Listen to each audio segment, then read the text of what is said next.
అండి అందరికీ నమస్కారం. ఈరోజు తిండి పోటీ వచ్చేసి 20 ఇడ్లీల ఛాలెంజ్ అన్నమాట. 5 ప్లేట్ల ఇడ్లీ ఛాలెంజ్ అనమాట.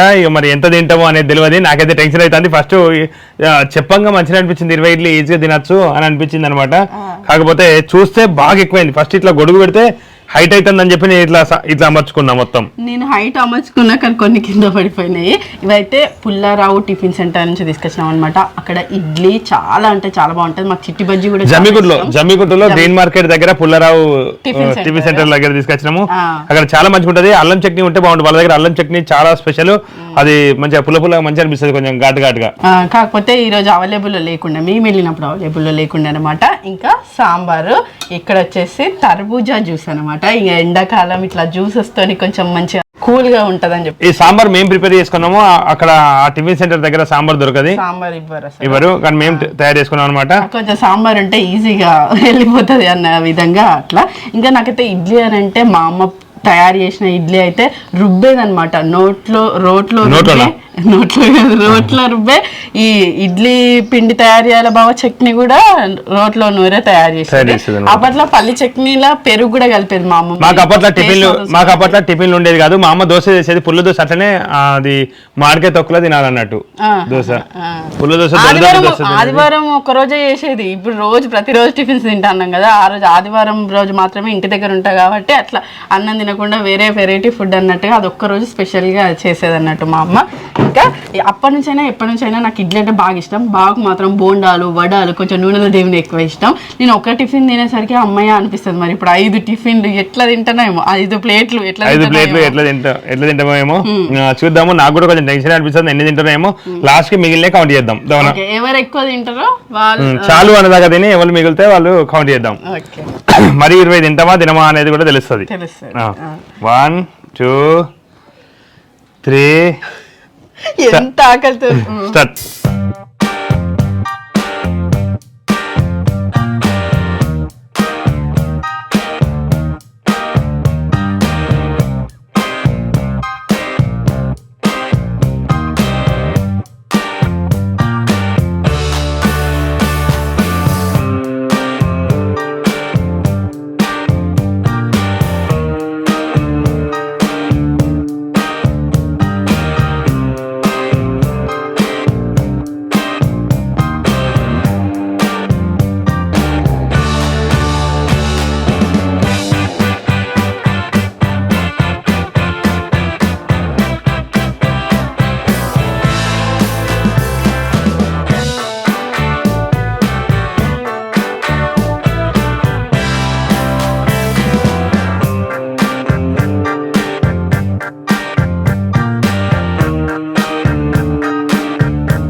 చాలు అకౌంట్ చేద్దాం. నీకు అనిపిస్తుందా? తింటావా? చాలా అనిపిస్తుంది ఎప్పుడు.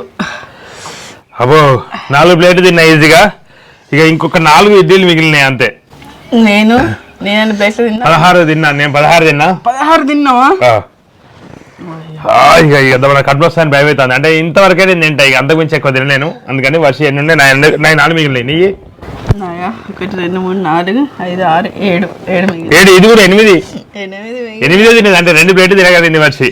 2 ప్లేట్ల ఎక్కడ 20లోకి వెళ్ళి 8 తీసేయి. ఓహో 8 3 ప్లేట్లు తిన్నా. 12 తిన్నది అంతే. 3 ప్లేట్లు తిన్నది. నేను 4 ప్లేట్లు తిన్నా. ఇక బావలా ఇట్లా పెట్టుకొని తింటేనైతే ఇక నేను ఆయనతో కూడా తినకపోవు. అందుకే ఇక అన్నం కలిపినట్టు కలిపేసిన. కొంచెం ఏమనుకోకండి, ఇడ్లీ గిట్లా తింటారా అని అనుకోకండి. అంటే గెలుపు కోసం ఇంకా కొంచెం సాంబార్ పోస్తే కొంచెం తొందరగా మింగేస్తుంది అని చెప్పేసి అట్లా అనుకున్నా. టిఫిన్లు ఇడ్లీ అయితే 3-4 ప్లేట్ల కన్నా ఎక్కువ తినలేమని అర్థమైంది. నేను కాబట్టి 4 తిన్నా. ఇంకా వేరే వాళ్ళు అయితే 3 తింటారు కావచ్చు. అసలు కొందరైతే ఇంకొక 3 ప్లేట్లు తిన్నా అన్నట్టు. నువ్వు 4 ప్లేట్లు తిన్నావు, నాకన్నా 1 ప్లేట్ ఎక్కువ తిన్నావు. అవును. అసలు యాక్చువల్లీ బావని తినమంటే అదొక ప్లేట్ అట్లా తింటాడు. 2 ప్లేట్లు తింటా అంటాడు ఎక్కువ. ఇప్పుడు ఇంకో 2 ప్లేట్లు ఎక్కువ తిన్నాడు తిండి పాటి కోసం. నేను మాత్రం ఏదైనా ఒకటే ప్లేట్ తింటా. అట్లాంటిది నేను ఇంకో 3 ప్లేట్లు ఎక్స్ట్రా తిన్నా. అవును 3 ప్లేట్ అంటే ఇంకా 3 ప్లేట్లు కాదు, 2 ప్లేట్లు ఎక్కువ తిన్నామన్నట్టు. మొత్తం 3 ప్లేట్లు తిన్నావు, 2 ప్లేట్లు మిగిలినాయి మొత్తం నీకు. 4 8 ఇడ్లీ మిగిలినాయి. అది మేము మధ్యాహ్నం ఇట్లా రైస్ పోటీలు అట్లా పెట్టుకుంటాం కదా. మధ్యాహ్నం అయితే ఎంతైనా తినగలుగుతున్నాం, కానీ పొద్దున్నే కదా, పొద్దున్నే హెవీగా తినలేకపోతున్నాం కదా బాబు. ఎందుకంటే మాకు తిండి ఒకటే పూట, మా తిండి ఒకటే పూట తిండి అలవాటు అనమాట. ఈ 2 పూట తిండి మాకు అలవాటు లేదు కాబట్టి పొద్దున్నే గ్రీన్ టీ, మొలకెత్తిన గింజలు, కీరా దోస, క్యారెట్ ఇట్లాంటి కొంచెమే ఇస్తున్నాం అన్నట్టు ఫుడ్. అట్లాంటిది పొద్దున్నే తినలేకపోయినా నేనైతే. అది ఇక బావ అయితే గెలుపు కోసం ఎప్పుడైనా టైం పెట్టుకుంటే అయిపోయి ఎంత టైంలో తింటామని చెప్పి టైం పెట్టుకుంటే టైం కూడా తెలిసేది. టక్కన ఆపుతున్నాం అంటే ఇట్లా 10 నిమిషాలు 5 నిమిషాలు పెట్టుకొని అంతసేపట్లో ఎన్ని తింటారో అని పెట్టుకుంటే అయిపో. నెక్స్ట్ టైం టైం ఖచ్చితంగా పెట్టుకొని చూద్దాం. నేను అసలు ఎప్పుడైనా ఇడ్లీకి కానీ దేనికైనా పల్లి చట్నీ, అల్లం చట్నీ పెట్టుకుంటాను. అసలు సాంబార్ అయితే అస్సలు ఇష్టం ఉండదు నాకు. కానీ సాంబార్ లేనిది ఇప్పుడు ఇట్లాంటి కౌంటెడ్ ఉన్నప్పుడు ఖచ్చితంగా నెక్స్ట్ టైం పెట్టుకోవాలి. అవును, అసలు కరెక్ట్ గా ఇట్లా 4 మిగులుతాయి కదా, అంటే ఇట్లా ఎన్ని మిగులుతాయి అనేది ఆ టైంలో తింటే ఎవరు ఎన్ని మిగులుతాయి అనేది అర్థమవుతుంది. ఇంకొకటి అంటే అసలు మీకు ఎట్లా డైజెషన్ అవుతుంది అని కూడా అడుగుతా ఉన్నారు. అయితే డైజెషన్ అంటే మేము తిండి పోటీ పెట్టుకున్న రోజు మాత్రం ఇంకా ఫుడ్ అయితే అసలు తీసుకోము. మధ్యాహ్నం అయినా లేకపోతే పొద్దుట తిండి పోటీ అయినా మస్తు గ్యాప్ ఇస్తాం, బొత్తకి బాగా ఖాళీ ఇస్తాం అనమాట. అది అరిగే వరకు, అరిగినాక కూడా మళ్ళీ ఏమైనా కీరా దోశ అట్లాంటివే తింటాం. ఫ్రూట్స్ తింటాం, జ్యూసులు తాగుతాం అంతే తప్ప మేమేం ఎక్కువ మళ్ళీ తినం అనమాట. అందుకని చెప్పి మాకు అరుగుతుంది. ఇట్లా చెప్పి ఎక్కువగా తినం, అంటే 3 పూటలు తినేది ఒకటే పూట తింటాం అంతే, ఏం లేదు. ఆ రోజు మాత్రం అసలు మళ్ళీ వేరే హెవీ ఫుడ్ కి అసలు పోము. రైస్ అట్లా అసలే తినము.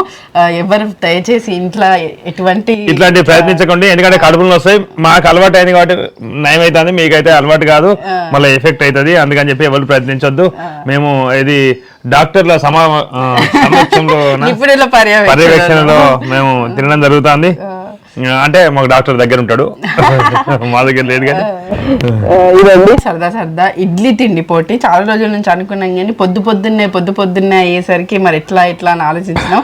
డిఫరెంట్ గా ఇడ్లీలు కూడా చేయాలనుకున్నాం, కానీ ఎట్లయినా అబ్బో పొద్దున్నే అయితే తినలేము. ఇక ఇదే ఇడ్లీ మధ్యాహ్నం పెట్టినా అయిపోవా? మధ్యాహ్నం పెట్టినా గింతే. నేనైతే నా తిండి అయితే గింతే ఉంటది, గింతే. ఎందుకంటే ఇంకా 16 ఇడ్లీ తిన్నా అంటే అడిగే నయం అనిపిస్తుంది. నాకైతే నేను ఇంకో 4 తింటే అక్కడ తినేటప్పుడు చట్నీ అంటే 4 ఇడ్లీ పెట్టుకొని చట్నీ తీసుకురా అన్న, మళ్ళీ చట్నీ తీసుకురా, చట్నీ పెట్టాను అంటాం అన్నట్టు. చట్నీ తింటా అంటాం ఇంటికాడ కాబట్టి. ఇట్లా చట్నీ తక్కువ తిని బాగా తెచ్చుకున్నాం కాబట్టి అట్లా ఒక ప్లేట్ ఇడ్లీ తిని చట్నీ ఇరుగా తిన్న రోజులు ఉన్నాయి. హోటల్ పోయి అట్నే వేసి కడుపునిండుతుంది. అట్లా చట్నీ తిని ఎక్కువ చట్నీ తింటే కడుపునిండుతుంది. దాని గురించి అట్లా చేసిన రోజులు కూడా ఉన్నాయి. ఎందుకంటే ఆకలి చంపుకోవడానికి ఎన్నో ప్రయత్నాలు అన్నట్టు. ఇంకా స్పెషల్ గా ఈ టిఫిన్ సెంటర్ గురించి చెప్పాలనుకుంటే, మా ఆయన అయితే ఒకసారి హైదరాబాద్ నుంచి కూడా వచ్చి తిన్నాడట. ఇక్కడ ఇడ్లీ తినడానికి ఈ చట్నీ. ఇక్కడ ఆనియన్ బజ్జీ కూడా మస్తు ఉంటది. ఇక్కడ వీళ్ళు ఆనియన్ బజ్జీ లాగా చిన్న బజ్జీ చేస్తారు, మైదాపిండితోనే చేస్తారు. కానీ మైదాపిండి అంటే మైదాపిండి అనుకుంటాను నేను. ఎక్కువ ఉల్లిగడ్డలు నవ్వులుతా అంటే సూపర్ అనిపిస్తుంది, మస్తు అనిపిస్తుంది. ఆ బజ్జీల కోసం హైదరాబాద్ కూడా దొరికాయి. అందుకని హైదరాబాద్ నుండి ఇక్కడికి వచ్చి జమ్ములో బజ్జీ తిని అంటే ఇక బిల్డప్ అనుకోవచ్చు, కానీ అట్లా కాదు. కానీ అట్లా అంత ఇష్టం అన్నట్టు ఆ బజ్జీలు అంటే. ఇష్టంగా వచ్చి అట్లా తినిపోయినా అన్నట్టు ఒకసారి. ఇడ్లీ ఆరోగ్యానికి కూడా మంచిదే అంటారు, ఎందుకంటే ఇది పులుస్తుంది కదా, పులవడం మళ్ళీ పల్లీలు ఇవన్నీ మంచి ఆరోగ్యానికి మంచిది అంటూ ఉంటారు. నేను మాత్రం హెవీగా తినలేకపోయినా పొద్దున్నే మా ఆయన చూడండి నాకన్నా 4 ఇడ్లీలు ఎక్కువ తిని తనే విన్ అయ్యిండు, జ్యూస్ కూడా మొత్తం కంప్లీట్ చేసేసిండు. ఇదండి ఇడ్లీ పోటీ. చివరి వరకు ఈ వీడియో చూసినందుకు ధన్యవాదాలు. నేను కొంచెం ఇట్లా తిన్నందుకు నన్ను క్షమించండి. Thank you. మొత్తం తింటది ఎట్లయినా మెల్లమెల్లది నీగా. అమ్మో.